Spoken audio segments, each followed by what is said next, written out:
You have reached European Citizens Ask, a podcast by the European Committee of the Regions. Please leave a message after the tone. Good morning. Here is Mihai from Dobroja, Romania. I'm calling to ask a question about wind energy.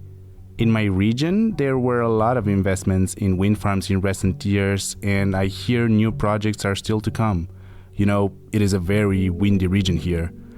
Of course, I'm concerned for the planet, but I must admit that the noise is an issue, and I also don't want to see my region completely transformed as a huge field of windmills.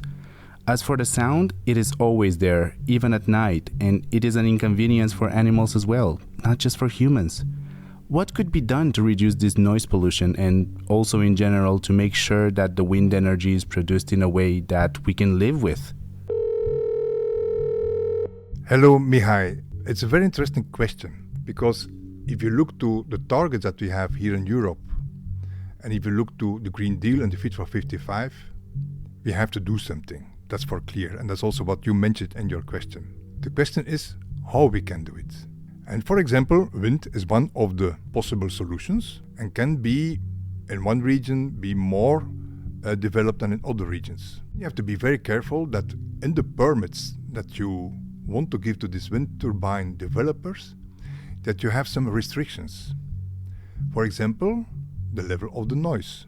And this can be perfectly done. The technology is there to have this wind energy, these wind farms with less noise.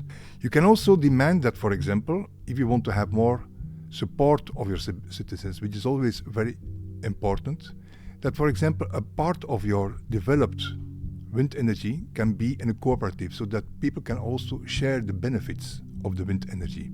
And then you will feel that you have more support. So there are a lot of possibilities to find it out how you have to do it.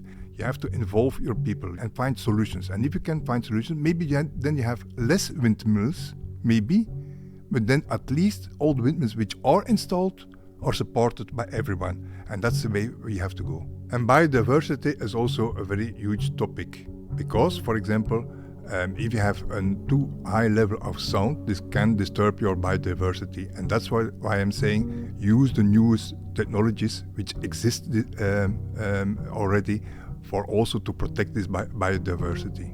So thank you, Mihai, for your very interesting questions. And if you have other questions concerning, for example, these wind turbine projects, just call us or mail us. This was European Citizens Ask, a podcast by the European Committee of the Regions, the Assembly of Regional and Local Representatives, with Andries Gryffroy, member of the Flemish Parliament and chairman of the Climate Committee. You too can post your questions about how Europe works at local level or share the good practices you see at home. Together, let's shape the future of Europe from the ground up.